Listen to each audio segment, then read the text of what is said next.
আমরা যেটা করছি সেটা হচ্ছে কোষে দেখি 14, সেখানে 1 নম্বর কোশ্চিনটা, 1 নম্বর কোশ্চিনে প্রথমে মাপ আছে এবি 5 সেমি। যারা যারা আজকে উপস্থিত হলে না, এটা গ্রুপে যাবে, ভালো করে দেখে নেবে। এটা এবি 5 সেমি, এবি 5 সেমি মানে নিশ্চয়ই মাপ নিতে হয় 0 থেকে, 5 সেমি গেল। তারপরে হচ্ছে 6 সেমি, অর্থাৎ আমি 6 সেমি মাপ নিচ্ছি, 6 সেমি মাপ নিলাম। তারপরে কি 4 সেমি, 4 সেমি। তারপরে বলেছে 3 সেমি। এই সম্পাদ্যটাতে যে যে নাম বলেছে সেই নাম ছাড়া আমরা অন্য নাম দিতে পারবো না। এবি 5 সেমি বলেছে, এবি 5 সেমি লিখে দিলাম। তারপরে বলেছে বিসি 6 সেমি, তারপরে সিডি 4 সেমি, ডিএ 3 সেমি। আমরা দেখব এখানে সব থেকে বড়কে 6 সেমি, তাহলে 6 সেমির বেশি নিচ্ছি, 6 সেমির বেশি নিলাম আমি নিচে, 6 সেমি বেশি নিলাম, নাম দিলাম বি এক্স। এরপর আমরা এই আস্তে বিসির মাপ নিচ্ছি, 6 সেমি মাপ নিলাম, বি বিন্দুতে বসালাম, 6 সেমি কাটলাম, তাহলে এটার নাম হলো কি সি। তাহলে আমরা বিসি কত সেমি পেলাম?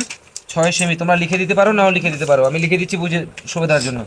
এরপর এখানে বলেছে এবিসি 60 ডিগ্রি, তাহলে এখানে আমাকে বি বিন্দুতে 60 ডিগ্রি কোণ অঙ্কন করতে হবে। সেই জন্য আমি 60 ডিগ্রি কোণ অঙ্কন করছি। এখানে 60 ডিগ্রি কোণ অঙ্কন করতে জানি। যে কোনো বৃত্তচাপ নিলাম, সেখান থেকে একই মাপ নিয়ে, একই বৃত্তচাপ নিয়ে আমি কাটলাম এবং এখান থেকে এটাকে যুক্ত করে দিলাম। তাহলে এটা হয়ে গেল আমাদের 60 ডিগ্রি।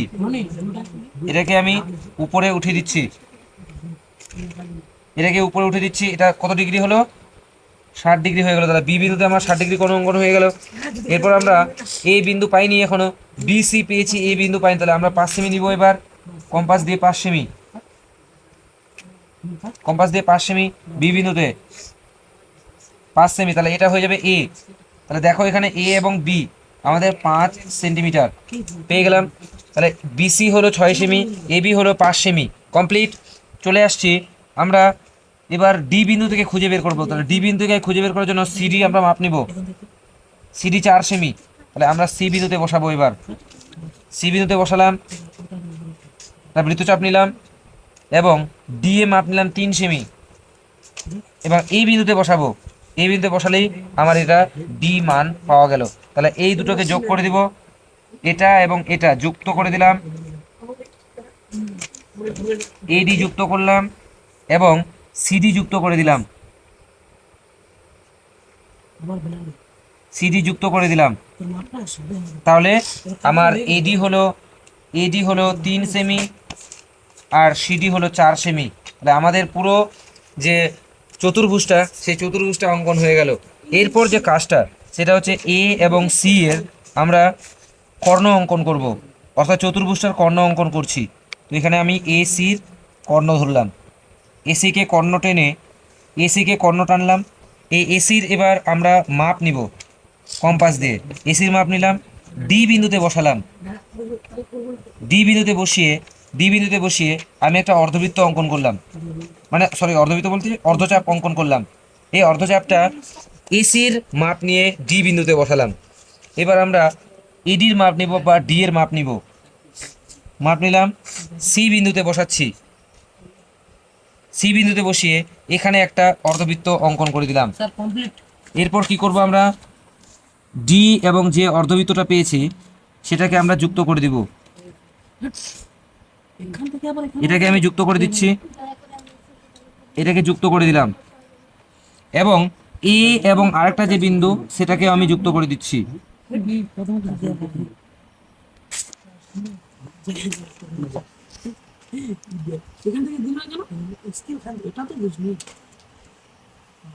আমি এখানে যুক্ত করে দিলাম এইটুকু অংশ, আমার এটাই দরকার। এই যে তোমরা দেখতে পাচ্ছ এখানে একটা সামান্তরিক অঙ্কন হলো, আমি এটার নাম দিচ্ছি কি ই। তাহলে এখানে আমাদের লাস্টে যে যে কথাটা লিখতে হবে সেই কথাটা আমরা লিখবো এইভাবে, অতএব এ বি সি ডি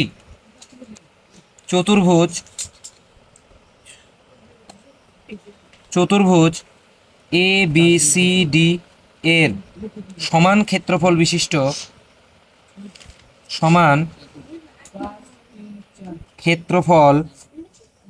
বিশিষ্ট বিশিষ্ট